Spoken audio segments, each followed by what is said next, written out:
பல கோடிகளையும் தாண்டி இழப்பாக இருக்குது. உடனடியாக எமது வைத்தியசாலை உத்தியோகத்தர்கள் எரிந்த நிலையில் இருக்கின்ற மருந்துகளை நாங்கள் மின்சார ஒடுக்கு என நம்பப்பட்டாலும் யாழ் போதனா வைத்தியசாலையில் இன்றைய தினம் 9ஆம் தேதி சனிக்கிழமை அதிகாலையில் இடம்பெற்றிருக்கக்கூடிய ஒரு சம்பவம் தமிழ் மக்களிடையே ஒரு சோகமான சம்பவமாக பதிவாகி இருக்குது. யாழ்ப்பாணம் என்பதையும் தாண்டி வடமாகாணத்தில் இருக்கக்கூடிய தமிழ் மக்களினுடைய பெருநம்பிக்கைக்குரிய ஒரு இடம்தான் இந்த யாழ் போதனா வைத்தியசாலை. யாழ் போதனா வைத்தியசாலையில் இன்றைய தினம் காலையில் இடம்பெற்றிருக்கக்கூடிய அந்த தீச்சம்பவம் பெரிய அளவில் மக்களுக்குள்ள ஒரு சோகத்தை உருவாகி இருக்குது. அதுவும் அது தீ பரவி இருக்கக்கூடிய இடம் பார்த்தீங்கன்னா இந்த மருந்துகள் எல்லாமே சேமித்து வைக்கக்கூடிய மருந்தகத்தில் தான் அந்த தீப்பரவல் அதிகாலையிலேருந்து இடம்பெற்று இப்போ தீ கட்டுப்பாட்டுக்குள்ளே கொண்டு வந்திருந்தாலும் கூட அதுக்கு ஏற்பட்டிருக்கக்கூடிய அந்த சேதம் அல்லாட்டி இழப்பு வந்து பல கோடிகளையும் தாண்டி இழப்பாக இருக்குது. மிக விலை உயர்ந்த மருந்துகள் எல்லாமே அதுக்குள்ளே இருந்திருக்குது அந்த விஷயம். அப்படியாக இன்றைய நாளில் காலை பொழுதுல இருந்து ஒரு சோகமயமாக, ஆனாலும் மக்களை அச்சப்பட தேவையில்லை, தேவையான அளவு போதுமான மருந்து வசதிகள் இருக்குது, அதற்கு ஏற்பாடுகளை செய்திருக்கிறோம் என்றும் சொல்லியிருக்கிறோம். என்ன விஷயம் இடம்பெற்றிருக்குது தொடர்பாக பார்க்கலாம். இப்பொழுது நீங்கள் பார்க்கக்கூடியது இன்றைய தினம் அதிகாலையில், அதாவது 9ஆம் தேதி சனிக்கிழமை அதிகாலையில் இடம்பெற்றிருக்கக்கூடிய தீ விபத்து தொடர்பான காட்சிகளை தான் பார்க்குறீங்க. மின்சார ஒழுங்கு காரணமாக இந்த தீ விபத்து ஏற்பட்டிருக்கலாம் என்று இப்போது சந்தேகிக்கப்பட்டிருக்குது. ஆனாலும் இன்னும் அது தொடர்பான உத்தியோகபூர்வமான முடிவுகள் எதுவும் அறிவிக்கப்படவில்லை. இனி தொடர்ச்சியான விசாரணைகள் மூலமாகத்தான் எதன் காரணத்தால் இந்த தீ விபத்து ஏற்பட்டிருந்தது, இதுக்கு யார் பொறுப்பு என்பது தொடர்பாக மேலதிக தகவல் வெளியாகும். தொடர்ச்சியாக அங்கே இப்பொழுது உள்ளே செல்வதற்கு அனுமதிகள் மறுக்கப்பட்டிருக்கு. தொடர்ச்சியாக சம்பந்தமான விசாரணைகள் இடம்பெற்று கொண்டிருக்குது.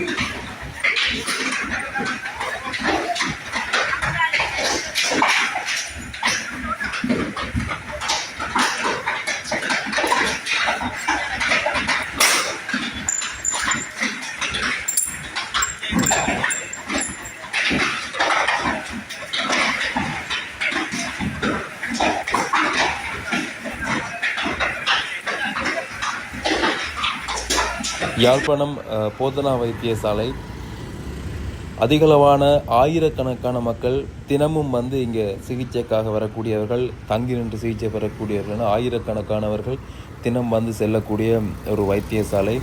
நீண்ட காலமாக தன்னுடைய சேவையை வழங்கி கொண்டிருக்கக்கூடிய ஒரு வைத்தியசாலை. தமிழர்களை பொறுத்தவரையில் இந்த வைத்தியசாலை தான் அவர்களுடைய உயிர் மூச்சாக. எந்த பிரச்சனை என்றாலும் இங்கே தான் தேடி ஓடி வருவார்கள். அப்படியான ஒரு வைத்தியசாலை தான் இந்த யாழ்ப்பாணம் போதனா வைத்தியசாலை. தரமான சேவையை மக்களுக்கு வழங்கி கொண்டிருக்கக்கூடியதான். இடையிடையே சில சறுக்கல்கள் குழப்பநிலைகள் ஏற்பட்டிருந்தாலும் கூட, ஆனாலும் தொடர்ச்சியாக மக்களுடைய நம்பிக்கைக்கு ஒரு வைத்தியசாலை இருக்கக்கூடியது. இங்கே தான் இடம்பெற்றக்கூடிய இந்த சம்பவம் மக்களுடைய பெரிதும் சோகத்தை ஏற்படுத்தியிருக்குது. இப்பொழுது நீங்கள் அங்கே பார்க்கலாம், முப்படையினர் களத்தில் இறங்கியிருக்கிறார்கள். இராணுவத்தினர், போலீஸார், அதே சமயம் விமானப்படையினர் எல்லாருமே இந்த இடத்துல வரவழைக்கப்பட்டு அந்த மிகுதியாக எஞ்சி இருக்கக்கூடிய இல்லாட்டி தீப்பிடிக்காமல் இருக்கக்கூடிய மருந்துகளை பாதுகாப்பாக அப்புறப்படுத்தக்கூடிய அந்த வேலைகளை செய்து கொண்டிருக்கிறோம்.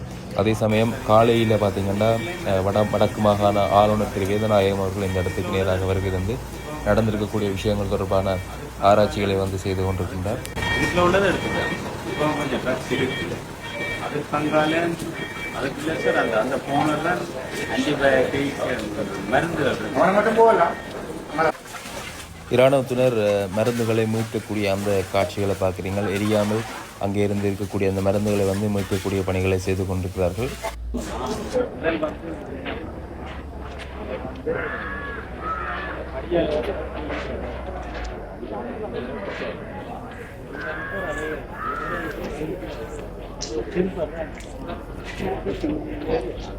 குறிப்பாக இந்த இடத்துல யாழ்ப்பாண மாநகர சபையினுடைய தீயணைப்பு படையினர் பெரிய உதவியை மேற்கொண்டு அவர்கள் நீண்ட நேர போராட்டத்தின் கிட்டத்தட்ட 5 மணித்தியாலத்திற்கு மேலாக அந்த தீ அணையாமல் இருந்தது. அந்த தீயை அவர்கள் கட்டுப்பாட்டுக்குள்ளே கொண்டு வந்திருக்கிறார்கள். அவர்களுக்கும் இந்த இடத்துல நன்றிகளை தெரிவித்து கொள்கிறோம், நாங்களும் தெரிவித்து கொள்கிறோம். அதே சமயம் இங்கே வந்திருக்கக்கூடிய ஆளுநர் கூட அவருக்கு நேராக நன்றிகளை தெரிவிச்சிருந்தார். இங்கே நீங்கள் பார்க்கக்கூடியமாக இருக்கும் இந்த இடங்கள் எல்லாமே தீப்பரவல் ஏற்பட்டிருக்கக்கூடிய இடங்கள்.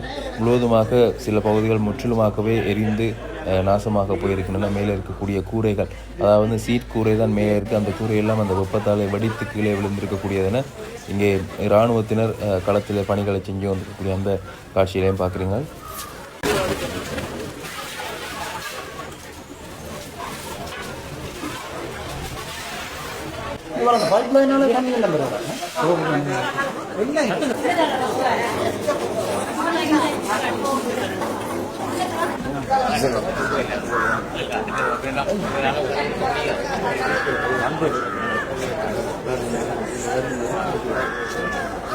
अरे विशाल अवरे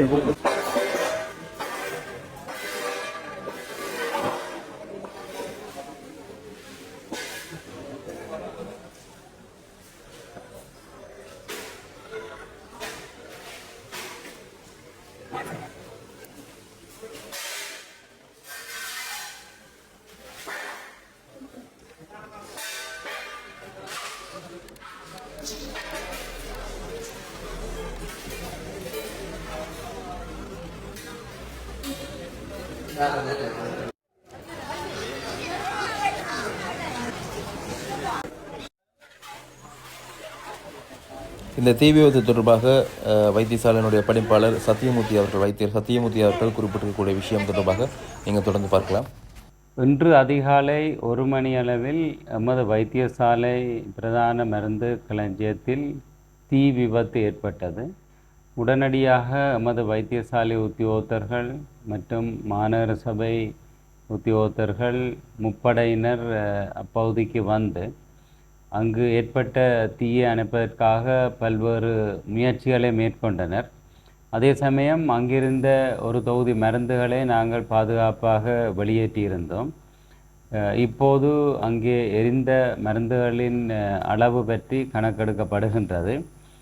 இதே சமயம் வைத்தியசாலையில் தங்கியிருப்பவர்களுக்கான மருந்து ஏனைய மருந்து களஞ்சியங்களான உள்ளக மருந்து களஞ்சியம், இண்டோர் பார்மசி மற்றும் கிளினிக் பகுதி அமைந்திருக்கின்ற பார்மசிகளிலே இருக்கின்ற மருந்து களஞ்சியங்கள் பாதிக்கப்படாதன் காரணமாக அங்கிருந்து வழமை போன்று மருந்துகள் வழங்கப்படும். இங்கு எரிந்த நிலையில் இருக்கின்ற மருந்துகளை நாங்கள் மத்திய சுகாதார அமைச்சின் மருந்து களஞ்சியத்திலிருந்தும் யாழ் பிராந்திய சுகாதார சேவை பணிப்பாளர் இருக்கின்ற பிராந்திய மருந்து களஞ்சியத்திலிருந்து இன்று பெற இருக்கின்றோம். ஆகவே தொடர்ச்சியாக வைத்தியசாலைக்கு வருகின்ற அனுமதிக்கப்பட்டிருக்கின்ற நோயாளிகளுக்கான மருந்துகள் தொடர்ச்சியாக வழங்கப்படும். கணக்கெடுப்பு செய்த பின்னர் அதற்கு இதனுடைய இழப்பீடுகள் பற்றியும் கணிப்பீடு செய்யப்படும். இந்த தீ விபத்துக்கான சரியான காரணம் தெரியவில்லை. மின்சார ஒழுக்கு என நம்பப்பட்டாலும் இது விடயமாக போலீசார் மற்றும் சம்பந்தப்பட்ட தரப்பினர் விசாரணைகளை ஆரம்பித்திருக்கின்றனர்.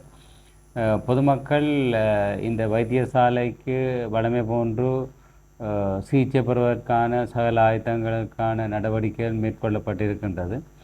இன்று நமது வைத்தியசாலை ஏனைய உத்தியோகத்தர்களுக்கான கலந்துரையாடலோடு இந்த வைத்திய சேவை தொடர்ச்சியாக எந்தவித இடையூறுகளுமின்றி கொண்டு செல்வதற்கு மத்திய சுகாதார அமைச்சு, குறிப்பாக சுகாதார அமைச்சின் செயலாளர் மற்றும் சுகாதார சேவை பணிப்பாளர் நாயகம் என்னோடு தொடர்பு கொண்டு கதைத்திருந்தார்கள். அவர்கள் இந்த வைத்தியசாலைக்கு தேவையான மருந்துகளை உடனடியாக அனுப்பி வைப்பதற்கான ஆலோசனையும் மற்றும் அயல் வைத்தியசாலைகளில் தேவைப்படின் அங்கிருந்து மருந்துகளை அனுப்பி வைப்பதற்கான நடவடிக்கைகளையும் மேற்கொள்வதாக அறிவித்திருக்கின்றார்கள். ஆகவே பொதுமக்கள் வைத்தியசாலையில் தொடர்ச்சியாக மருந்துகளை வழமை போன்று பெற்றுக்கொள்ளலாம் என்பதை அறிய தருகின்றேன்.